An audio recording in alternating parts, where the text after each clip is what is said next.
I've got a really interesting topic that I'm going to cover in today's video, which is the weird, mind-bending, interesting phenomenon that happens in life when you go backwards, which is unfortunately relatable for a lot of people. You see this a lot of times in life with professional athletes, with entrepreneurs, with divorced people. Like, there's so many examples of it, and I'm actually going to get really vulnerable in this video and disclose a couple of areas of my life where this has happened to me and where I've had to learn really hard lessons that suck and that are painful, but ultimately I believe that life happens for us, not to us. So it's all good, and I want to share some of those things in this video, so hopefully you can get some takeaways and you can maybe learn from some of my mistakes and the mistakes of other people, right? So the most classic example of going backwards in life is going from making more money to making less money. This could happen for a number of reasons, obviously, right? Maybe you get laid off. Maybe you're successful in a business and then it starts to fail, or there could be so many different reasons. But it's really dangerous. This happened to me when I was doing high ticket sales, and then I decided to go out on my own and try to start a few of my own businesses. And I went like a long time from making a lot of money, like probably in the top like 5% for my age bracket, maybe even higher, to like making no income for a while. And that was a very trippy experience. And I think one of the big mistakes that I made within that period of time where I was making a lot of money is I was naive enough to think, oh, it's only up from here. Like, wow, this is awesome. I'm making so much money. I'm so smart. I'm so cool. Like, it's only up from here, right? Wrong.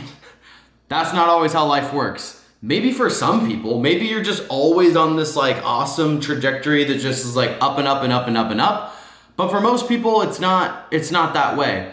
Although it's only up from here is an awesome and positive mindset to have, it's dangerous because for a lot of people, that's really just not the case, right? Like ultimately, you always hear life is a roller coaster, right? Of course, it's full of ups and downs. Your income earning potential is very likely to be the exact same way, ups and downs. Hopefully, like, it's trending in an upward directory, but like, it may not just be a perfect straight line. It might be, ups and downs and ups and downs. If you're working a commission job, you could have a good year and a bad year. If you're in your business, obviously you could have a good year, bad year, and even if your salary and bonus and this, you guys get the point, right? But it's crazy because if you have a big enough downgrade in your earning, like I did, you have to downgrade your house, your car, your apartment, your lifestyle. And this might seem obvious. You're like, well, yeah, no shit. You make less, but it's like, until that happens to you, you don't realize how much that sucks.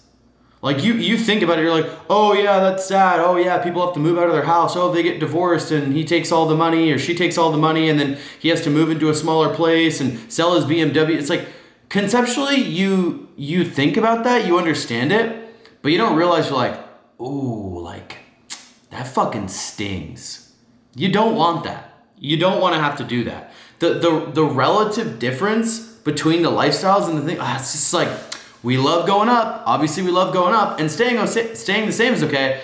But going backwards, ooh, turning in the keys to the car, moving out of a really nice apartment and moving into a lesser apartment, not good. Like I used to live in Scottsdale in arguably one of the nicest high-end, like they don't really have like high rises there, but it was like 12 or 13 floors apartment buildings. It was decked out, amazing. Granted, I did have a roommate, so I split rent, so it was a little bit cheaper. And then since I moved to Austin, things are a bit different obviously here, but like I do not live in nearly a nice enough place. Part of that is because I'm like in a way better location here. I'm right in town. I also have like a way bigger place, which is a 1-bedroom with a den all to myself. So obviously, like, just the price comparison of what I can get out here, and like, there's all these different factors, right? But like, I used to drive a nice Mercedes, sold that. I didn't sell that to like save money necessarily. I was like traveling. I mean, it was kind of burning a hole in my pocket. I digress. Anyways, I have more points than I want to hit here. Anyways, another thing, car, house, luxury, lifestyle, whatever, travel less. Like, as a big part of my, kind of like my brand, but like who I was like traveling all the time, living free, whatever. You start making less money. Like, you can't just fuck off and travel all the time. Like, that shit's expensive. For the most part, you know, especially if you're buying hotels or Airbnbs or going abroad, you know, going far distances, those plane tickets get expensive, right? Here's another area of life that I saw myself, but I also saw this with a ton of guys that I went to college with, which is dating hotter girls and then dating less attractive girls. Now, look, I know it's not all about looks, but it's just an easy example, and it's a very clear point of reference. So this conversation is gonna seem a little shallow at this stage, but just bear with me, right? Like, in college, I saw this, and then I saw it after college. There was so many guys who were like dating really, really hot girls in college. Granted, I went to a big party school, University of Arizona, well known across the country for having like some of the most attractive girls that went to that school. So there was like such a high amount, densely populated area of just like tons of beautiful women, beautiful people in general, guys and girls, but tons of beautiful women, right?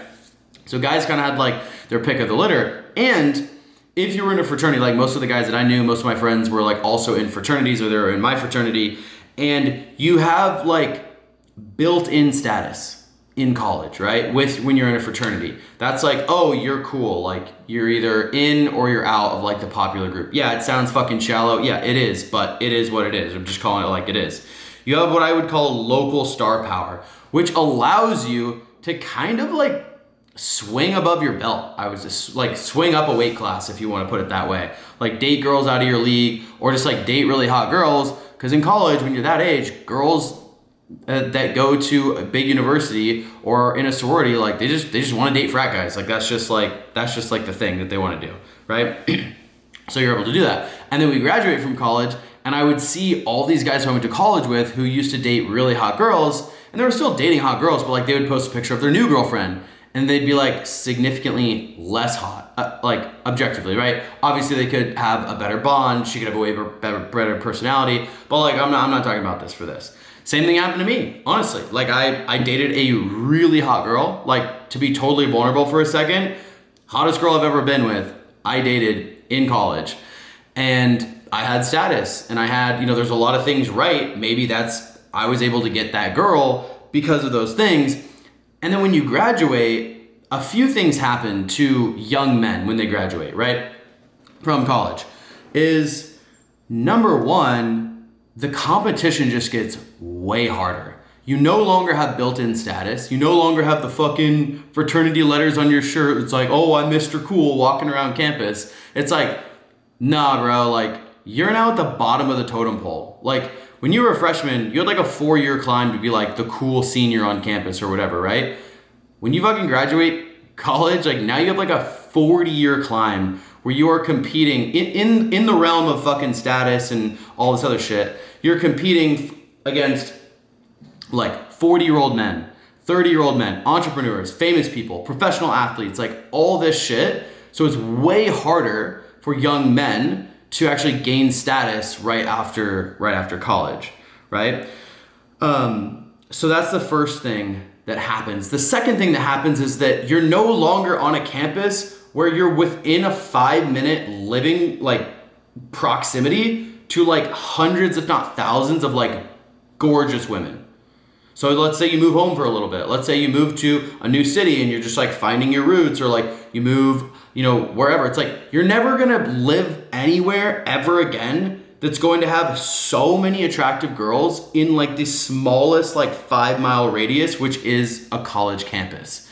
So both those things make it harder. And that's just like an interesting thing too, where it's like, oh man, like obviously I keep saying this because I want to make sure I don't come off like a complete fucking douchebag, but it's like, obviously there's so much more than just looks. there's personality, there's whatever, but men inherently overvalue women for their looks and their femininity, right?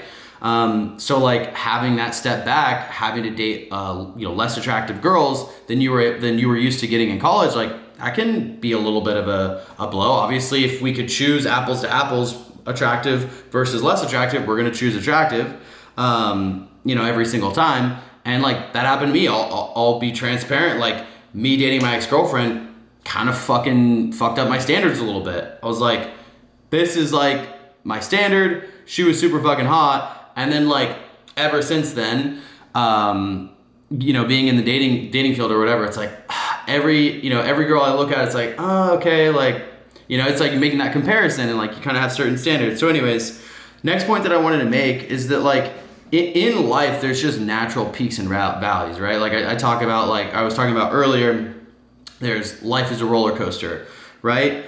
And so I think one thing that you can take away from this video, or actually two things that you can take away from this video to prevent yourself from experiencing the shitty experience of backsliding in life and going backwards, is number one, like be mindful of when everything is going super well for you. Like just be mindful of that and know that because life is a roller coaster of ups and downs, when you're up, I don't want to speak this on you, Ricky Bobby, but like shit might be down after that. So just like be on the lookout when everything's going great, when you're fucking cruising, everything's peaking, like you might have a valley around the corner. Second is be super fucking grateful. Like be grateful for what you have, right? I think when I was making money, when I was dating a really beautiful woman, like I probably was not nearly as grateful of the current situation that I was experiencing, which maybe I should have been, right? Maybe that would have helped me prevent any of the negative emotions or negative things that, that followed after that. Right? I think ultimately it's probably better to just like, when it comes to upgrading your lifestyle or even like dating more beautiful women, which are just the two examples, there's lots of other examples that we can talk about, but I feel like it's probably better to have like a slow and gradual climb, right? Up the mountain, instead of just like an aggressive rise and then a fall. Because if you think about like money, like ultimately part of the reason that I had to like sell my nice car and that I had to move out of my super nice apartment complex is because like I couldn't afford it anymore. I upgraded too aggressively, too fast, which made me have to go back down. And if you just kind of upgrade a little bit slowly, then you probably don't have to get rid of everything and massively backslide if you can prepare for it a little bit better in the future. So if this video is getting long, I'm gonna cut it short. Thanks for watching. Appreciate it. Join the conversation down below. Let me know your thoughts. Cheers.